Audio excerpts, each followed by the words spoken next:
ओम शांति। हम अव्यक्त मुरली रिवाइज कर रहे हैं। आज है 150वीं अव्यक्त मुरली। स्वमान में रहने से फरमान की पालना। जब हम बाबा की श्रीमत पर चलेंगे, बाबा के डायरेक्शन अनुसार स्वमान में स्थित होंगे तो बाप के आदेश का भी पालन कर सकेंगे। और ये मुरली बाबा ने सुनाई थी 10 मई 1972 को। स्वमान और फरमान दोनों में रहने और चलने के अपने को हिम्मतवान समझते हो। विश्वमान में रहें और फरमान पर चले, इतनी हिम्मत है। स्वमान में भी सदा स्थित रहें और साथ साथ फरमान पर भी चलते चले। इन दोनों बातों में अपने को ठीक समझते हो। अगर स्वमान में स्थित नहीं रहते हैं तो फरमान पर चलने में भी कोई ना कोई कमी पड़ जाती है। इसलिए दोनों बातों में अपने आप को यथार्थ रूप से स्थित करते हुए सदा ऐसी स्थिति बनाना वर्तमान पुरुषोत्तम संगम युग का आप ब्राह्मणों का जो ऊंच स्वमान है उसमें स्थित रहना है। इस एक ही श्रेष्ठ स्वमान में स्थित होने से भिन्न भिन्न प्रकार के देह अभिमान, भिन्न भिन्न प्रकार के देह अभिमान, देह अभिमान भी अनेक प्रकार का होता है क्या? देह अभिमान के कितने प्रकार होंगे? कैसे होगा भिन्न भिन्न प्रकार के देह अभिमान? एक तो अपने पद पोजीशन का, अपने रूप का, नाम रूप पद पोजीशन और सांसारिक योग्यताएं गुण विशेषताएं ट्रेनिंग और ज्ञान का भी अहंकार आ जाता है, सेवा का भी अहंकार आ जाता है। और देह अभिमान में आकर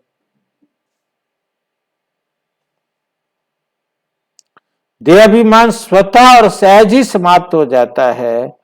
और कहां कहां सर्विस करते करते वह अपने पुरुषार्थ में चलते चलते बहुत छोटी सी एक शब्द की गलती कर देते हैं,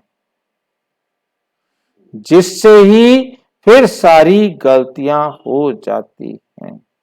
सर्व गलतियों का बीज एक शब्द की कमजोरी है। वे कौन सा शब्द है? स्वमान से स्व शब्द निकाल देते हैं, स्वमान को भूल जाते हैं, मान में आने से फरमान भूल जाते हैं। मेरी इज्जत करें, मेरे लिए बैठने को चेयर लेके आए,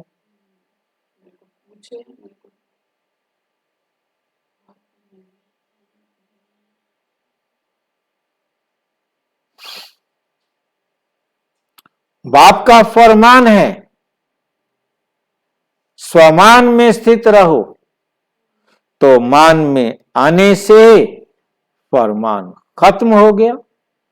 बाप का कहना नहीं माना ना। इसी एक शब्द की गलती होने से अनेक गलतियां हो जाती हैं, अनेक गलतियां हो जाती।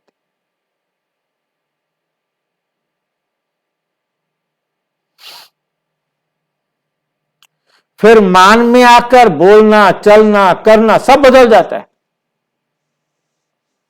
सिर्फ एक शब्द कट होने से जो वास्तविक स्टेज है उससे कट हो जाते।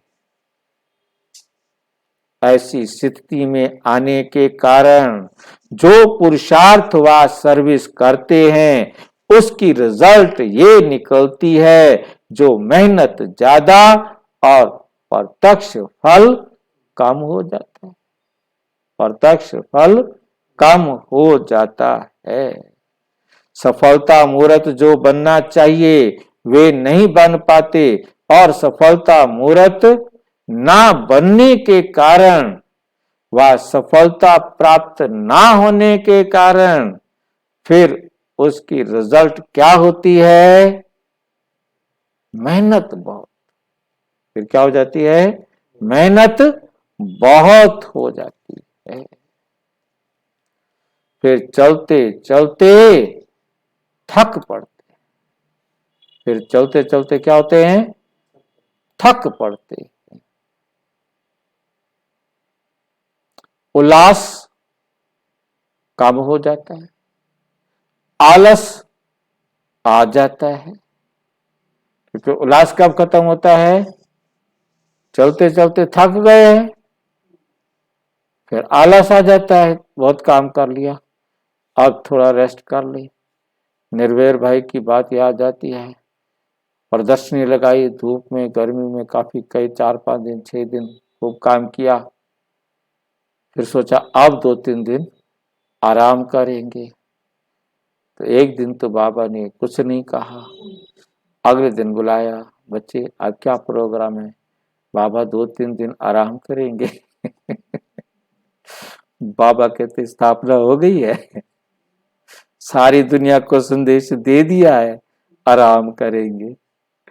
यानी जब तक स्थापना नहीं होती तब तक आराम नहीं कर सकते। आराम आराम है, ठीक है कि नहीं? तो जी बाबा ने हमारी सारी नींद उड़ा दी।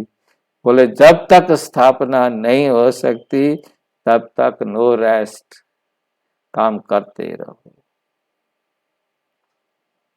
रेस्ट के लिए बाबा ने बनाया, रेस्ट के लिए बाबा सब कुछ बना रहे हैं। वहां कौन सा रेस्ट मिलेगा? पता नहीं होगा क्या होगा, वो तो वहां जाके देखेंगे। पर तो फिलहाल तो बाबा कहता है नो रेस्ट, है नहीं, रेस्ट नहीं करना है।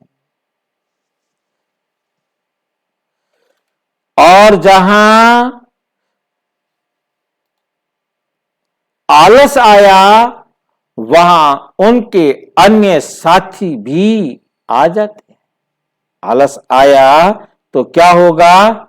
उसके साथ और साथी भी आ जाएंगे।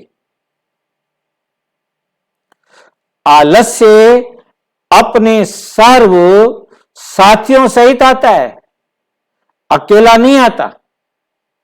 जैसे बाप भी अकेला नहीं आता, अपने बच्चों सहित प्रत्यक्ष होता है, वैसे ये जो विकार हैं वे भी अकेले नहीं आते, साथियों के साथ आते हैं। इसलिए फिर विकारों की प्रवेशता होने से कई फरमान उल्लंघन करने कारण स्थिति क्या हो जाती है? कई फरमान, एक फरमान नहीं, 2 फरमान नहीं, फिर जितने विकारों के वशीभूत हुए उतनी स्थिति खराब हो जाती। कोई ना कोई बात का अरमान रह जाता है, ना स्वयं संतुष्ट रहते ना दूसरों को संतुष्ट कर पाते, सिर्फ एक शब्द कट करने के कारण। इसलिए कभी भी अपनी उन्नति का जो प्रयत्न करते हो, वह सर्विस का कोई भी प्लान बनाकर प्रैक्टिकल में लाते हो, तो प्लान बनाने और प्रैक्टिकल में लाने समय भी पहले अपने स्वमान की स्थिति में स्थित हो, फिर कोई भी प्लान बना। अमृत वेले पहले क्या हो? स्वमान में स्थित हो जाओ। सबसे पहले स्वमान में स्थित हो। किसने मुझे इतनी बड़ी दुनिया में से चुना? किसने मुझे अपना बनाया? सवेरे सवेरे अपना श्रेष्ठ भाग्य लिखने की कलम हमारे हाथ में थमा दी, उठो और लिखो। किसने? ये स्वमान, ये नशा सवेरे सवेरे चढ़ जाए, पहले पहले चढ़ जाए, फिर नींद नहीं आएगी, फिर आलस नहीं आएगा, फिर आलस नहीं आएगा, फिर तो करोगे करोगे। मतलब बहुत जरूरी है ये। आलस आता ही तब है शरीर थका हुआ है, सबसे खतरनाक काम कि नींद पूरी नहीं हुई। तो जिसके कारण स्वमान नहीं बन पाता, स्वमान में स्थित नहीं हो पाते, फिर योग नहीं लग पाता, फिर तो नींद आएगी ही आएगी। फिर कोई भी प्लान बनाओ, फिर अमृत वेले क्या करना है? स्वमान में स्थित हो गए, फिर कोई भी प्लान बनाओ, खाली थोड़ा बैठना है सवेरे उठ करके, प्लान बनाने हैं, कैसे सेवा करेंगे, कैसे काम करने हैं, आज की दिनचर्या में क्या क्या काम करने, उनकी प्लानिंग बनाओ।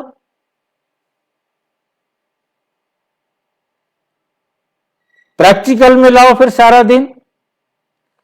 स्थिति को छोड़कर प्लान नहीं बनाओ। और देह अभिमान में आके प्लान तो सारे बनाते हैं, देह अभिमान में आकर सारे वीआईपी किस में बनाते हैं?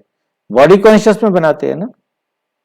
तो देह अभिमान में आकर वो प्लान बनाते हैं, मैं वहां जाऊंगा, उनसे मिलूंगा, उनसे मिलूंगा, तो उनके प्लान उसी प्रकार के होंगे ना।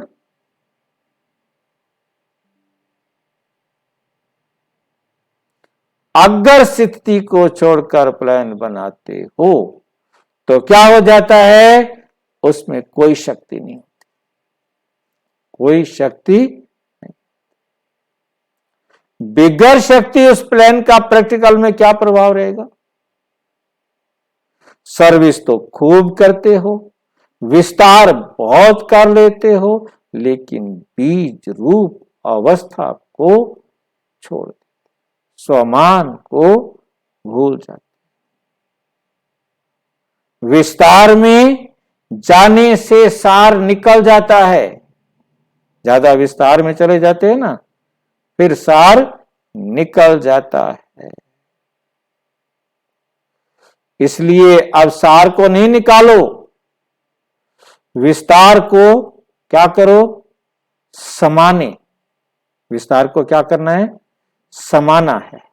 विस्तार को समाने, अर्थात सार स्वरूप बनने नहीं आता, क्वांटिटी में चले जाते हैं, लेकिन अपनी क्वालिटी नहीं निकलती। काम तो ढेर सारे कर लिए, परंतु बेकार।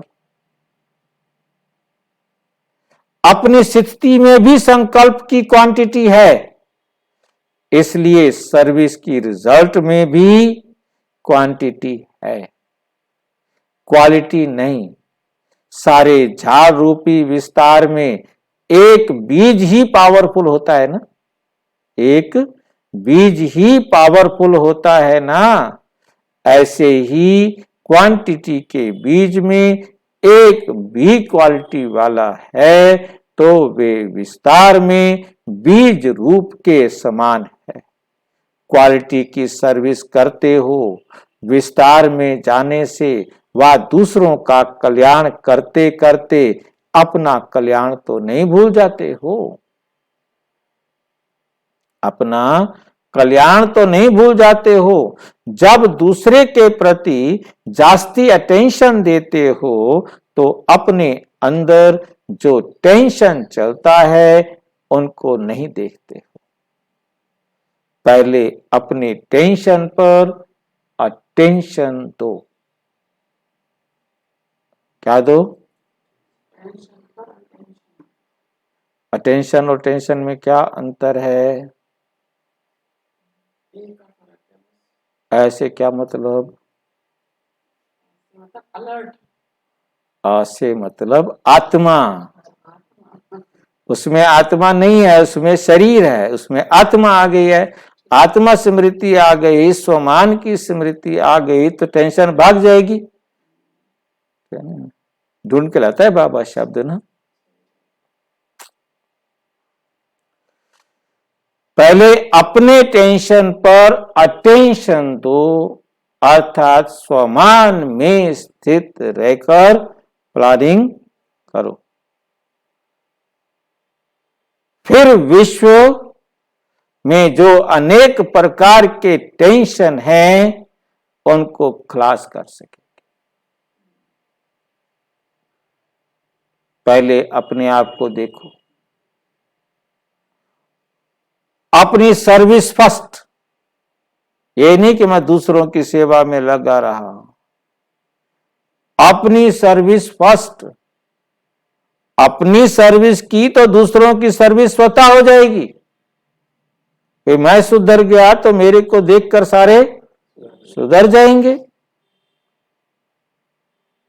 अपनी सर्विस को छोड़ दूसरों की सर्विस में लग जाने से समय और संकल्प ज्यादा खर्च कर लेते हो। इस कारण जो जमा होना चाहिए वो नहीं कर पाते, वो नहीं कर पाते। जमा ना होने के कारण वो नशा, वो खुशी नहीं रहती। वो नशा, वो खुशी नहीं रहती। अभी अभी कमाया और अभी अभी खाया तो वे अल्पकाल का हो जाता है। जमा रहता है, वे सदा साथ रहता है। तो अब जमा करना भी है, करना भी सीखो। सिर्फ इस जन्म के लिए नहीं, लेकिन 21 जन्मों के लिए जमा करना है। अगर अभी अभी कमाया और खाया तो भविष्य में क्या बनेगा? अभी अभी कमाया और अभी अभी बांटा नहीं, बांटा नहीं। खाने बाद समाना भी चाहिए, फिर बांटना भी चाहिए। कमाया और बांट दिया तो अपने में शक्ति नहीं रहती, सिर्फ खुशी होती है। जो मिला सो बांटा। दान करने की खुशी रहती है, लेकिन उसको स्वयं में समाने की शक्ति नहीं रहती। खुशी के साथ शक्ति भी चाहिए। शक्ति ना होने कारण निर्विघ्न नहीं हो सकते, विघ्नों को पार नहीं कर सकते। छोटे छोटे विघ्न लगन को डिस्टर्ब कर देते हैं। इसलिए समाने की शक्ति धारण करनी चाहिए। जैसे खुशी की झलक सूरत में दिखाई देती है, वैसे शक्ति की झलक भी दिखाई देनी चाहिए। और क्या बनना है? सरल चित बहुत बनो, लेकिन जितना सरल चित हो उतना ही सहनशील हो। कि सहनशीलता भी सरलता है। सरलता के साथ समाने की, सहन करने की शक्ति भी चाहिए। अगर समाने और सहन करने की शक्ति नहीं तो सरलता बहुत भोला रूप धारण कर लेती है। साधारणता क्या कर लेती है? भोला रूप धारण कर लेती है। कहां कहां भोलापन बहुत भारी नुकसान कर देता है। कहां कहां भोलापन बहुत भारी नुकसान कर देता है। तो ऐसा सरल चित्त भी नहीं बनना है, ऐसा सरल चित्त भी नहीं बनना है। बाप को भी भोलानाथ कहते हैं ना। लेकिन ऐसा भोला नहीं है, बाप ऐसा भोला नहीं है जो सामना ना कर सके। भोलानाथ के साथ साथ ऑलमाइटी अथॉरिटी भी तो है ना, सिर्फ भोलानाथ नहीं है। यहां शक्ति स्वरूप भूल सिर्फ भोले बन जाते हैं, तो भोले बन जाते हैं तो माया का गोला लग जाता है। वर्तमान समय भोलेपन के कारण माया का गोला ज्यादा लग रहा है। ऐसे शक्ति स्वरूप बनना है जो भोलेपन, जो माया सामना करने के पहले ही नमस्कार कर ले, पहले कह के अच्छा मैं जा रही हूं, अब मेरा टाइम खत्म हो गया, सामना कर ना पाए। बहुत सावधान, खबरदार, होशियार रहना है। अपनी वृत्ति और वायुमंडल को चेक करो, अपने आप को देखो कि कोई भी वायुमंडल अपनी वृत्ति को कमजोर तो नहीं करता है।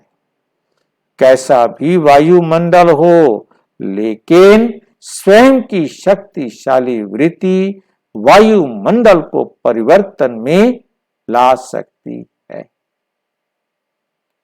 अगर वायुमंडल का वृत्ति के ऊपर असर आ जाता है तो यही भोलापन है, यही भोलापन। ऐसे भी नहीं सोचना चाहिए कि मैं तो ठीक हूं लेकिन वायुमंडल का असर आ गया। असर आ गया तो आप ठीक कैसे थे? नहीं। कैसा भी वायुमंडल विकारी हो, लेकिन स्वयं की वृत्ति निर्विकारी होनी चाहिए। वातावरण चाहे कैसा भी हो, वायुमंडल कैसा भी हो, परंतु अपनी वृत्ति निर्विकारी होनी चाहिए।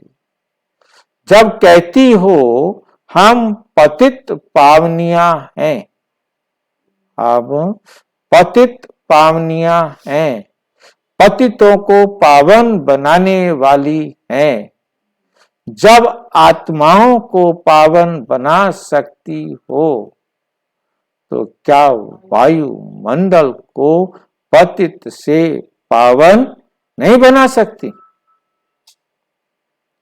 पावन बनाने वाले वायुमंडल के वशीभूत नहीं होते। पावन बनाने वाले वायुमंडल के वशीभूत नहीं होते, लेकिन वायुमंडल वृत्ति के ऊपर प्रभाव डाल देता है, ये है कमजोरी। मतलब आप विकार में नहीं गए, परंतु असर हो गया। हर एक को ऐसा समझना चाहिए कि मुझे स्वयं अपने पावरफुल वृत्ति से जो भी अपवित्र व कमजोरी का वायुमंडल है उसको मिटाना है, उसको मिटाना है। तुम मिटाने वाले हो, ना कि वश होने वाले। कोई पतित वायुमंडल का वर्णन भी नहीं करना चाहिए। पतित वायुमंडल का वर्णन भी नहीं करना चाहिए।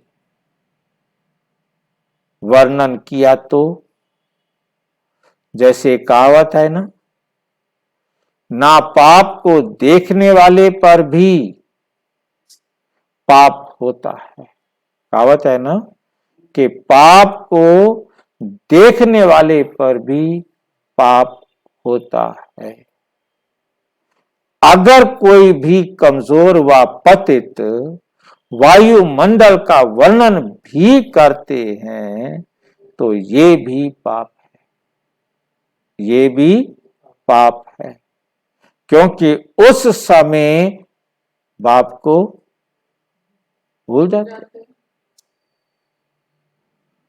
जहां बाप भूल जाता है वहां पाप जरूर होता है।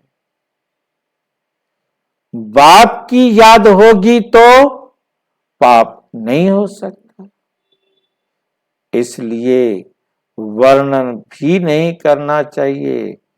जबकि पाप का फरमान है तो बाप का फरमान है तो मुख से सिवाय ज्ञान रत्नों के और कोई एक शब्द भी व्यर्थ नहीं निकलना चाहिए। वायुमंडल का वर्णन करना ये भी व्यर्थ हुआ ना। जहां व्यर्थ है वहां समर्थ की स्मृति नहीं। समर्थ की स्मृति में रहते हुए कोई भी बोल बोलेंगे तो व्यर्थ नहीं बोलेंगे, बेकार नहीं बोलेंगे, ज्ञान रत्न ही बोलेंगे। तो वृत्ति को, बोल को भी चेक करो। कोई ऐसे भी समझते हैं कर्म कर लिया, पश्चाताप कर लिया, माफी मांग ली, छुट्टी हो गई। लेकिन नहीं, कितनी भी कोई माफी ले लेवे, लेकिन जो पाप कर्म व व्यर्थ कर्म भी हुआ तो उसका निशान मिटता नहीं। सीधा सीधा नहीं कहता मैं माफ नहीं करता, पक्का हूं, कच्चा नहीं हूं। निशान पड़ ही जाता है, रजिस्टर साफ स्वच्छ नहीं रहता है। इसलिए ऐसे भी नहीं कहना कि हो गया, माफी ले ली, इस रीति रस्म को भी नहीं अपनाना। अपना कर्तव्य है, अपना कर्तव्य है, संकल्प में, वृत्ति में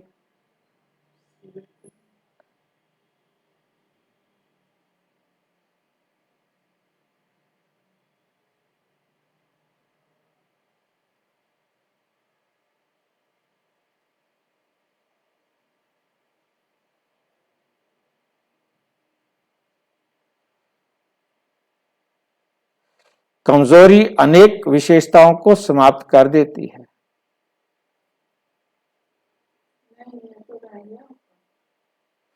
वृत्ति, स्मृति, संकल्प में ब्राह्मणपन की स्थिति हो नहीं सकती। स्मृति में भी कोई पाप का संकल्प ना है। इसको कहा जाता है ब्राह्मण अर्थात पवित्र। अगर कोई भी अपवित्रता वृत्ति, स्मृति व संकल्प में है तो ब्राह्मणपन की स्थिति में स्थित हो नहीं सकते, सिर्फ कहलाने मात्र हो। इसलिए कदम कदम पर सावधान रहो। खुशी के साथ साथ शक्तियों को भी साथ रखना है। विशेषताओं के साथ अगर कमजोरी भी होती है तो एक कमजोरी अनेक विशेषताओं को समाप्त कर देती है। तो अपनी विशेषताओं को प्रत्यक्ष करने के लिए कमजोरी को समाप्त कर दो। समझा? सर्विस के बीच में अगर डिससर्विस हो जाती है तो डिससर्विस प्रत्यक्ष हो जाती है। कितना भी अमृत हो लेकिन विष की एक बूंद भी पड़ने से सारा अमृत विष बन जाता है। कितनी भी सर्विस करो लेकिन एक छोटी सी गलती डिससर्विस का कारण बन जाती है, सर्विस को समाप्त कर देती है, सेवा सारी खत्म। इसलिए बहुत अटेंशन रखो अपने ऊपर और अपनी सर्विस के ऊपर। पहले करना है, फिर कहना है। कहना सहज होता है, लेकिन करने में मेहनत है। मेहनत का फल अच्छा होता है, सिर्फ कहने का फल अच्छा नहीं। करने का फल अच्छा होता है, कहने का नहीं। तो पहले करो, फिर कहो, फिर देखना कैसी क्वालिटी वाली सर्विस होती है। अपनी क्वालिटी को देखो, समझा? वृत्ति और वायुमंडल को पावरफुल बनाओ। आप ब्राह्मणों का जन्म ही है बनने और बनाने के लिए, सिर्फ बनने के लिए नहीं, पढ़ना पढ़ाने के लिए है। विश्व कल्याणकारी होना, जैसे बाप कल्याणकारी है, साथ में आप भी मददगार हो। इसलिए ये भी नहीं सोचना चाहिए कि मेरी वृत्ति तो ठीक है, ये वायुमंडल ने कर दिया है।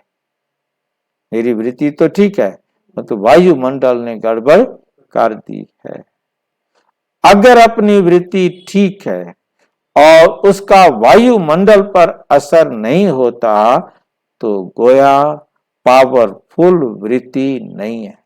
वृत्ति ठीक है, परंतु पावरफुल पावरफुल चीज का प्रभाव आस पास जरूर पड़ता है, वो छिप नहीं सकता।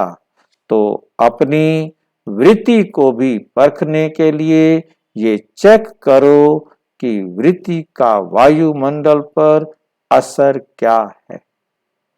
वायुमंडल अगर और दिखाई देता है तो समझना चाहिए अपनी वृत्ति में भी कमजोरी है, उस कमजोरी को मिटाना चाहिए। आजकल चारों ओर की सर्विस की रिजल्ट में विशेष क्या दिखाई देता है? साज बजाने में बड़े होशियार हो गए, लेकिन साज में जाने से राज से खिसक जाते हैं। लाइन समझ आ रही है? साज में जाने से राज से खिसक जाते, ड्रामा के राज से शोर मचाना, भाषण करना, सारा कुछ जिसमें मतलब, परंतु ज्ञान, हाँ, ज्ञान का जो गहराई है, राज है, राज से खिसक जाते हैं। बनना है राज युक्त, लेकिन बन गए हैं साज युक्त। साज और राज दोनों ही साथ साथ समान होने चाहिए। आप बोलने की सेवा भी करो, कर्मणा सेवा भी करो, परंतु राज को नहीं भूलो, कहीं ज्ञान से हट नहीं जाओ, ज्ञान की गहराई से अलग नहीं हो जाओ। अगर एक बात ज्यादा फोर्स में है और दूसरी बात गुप्त है, तो रिजल्ट भी गुप्त रह जाता है। साज और राज यदि दोनों में से एक भी गुप्त है, तो रिजल्ट भी क्या रह जाता है? साज बजाने में तो सभी बहुत होशियार हो गए, लेकिन राजयुक्त भी तो बनना है।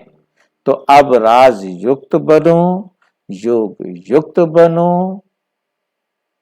अच्छा, ऐसे राजयुक्त योग युक्त युक्ति युक्त चलने वालों को नमस्ते। चलने वाले बच्चे नमस्ते करेंगे ना। अच्छा, हम बच्चों की भी बाप दादा को नमस्ते नमस्ते नमस्ते। अच्छा, विस्तार से जानने के लिए विश्व में 140 देशों में प्रजापिता ब्रह्मा कुमारी ईश्वरीय विश्वविद्यालय के किसी भी सेवा केंद्र पर संपर्क करें और यदि कोई प्रश्न है तो 9213106986 पर केवल टेलीग्राम करें। 9650692270 पर केवल व्हाट्सएप करें, फोन नहीं। ओम शांति।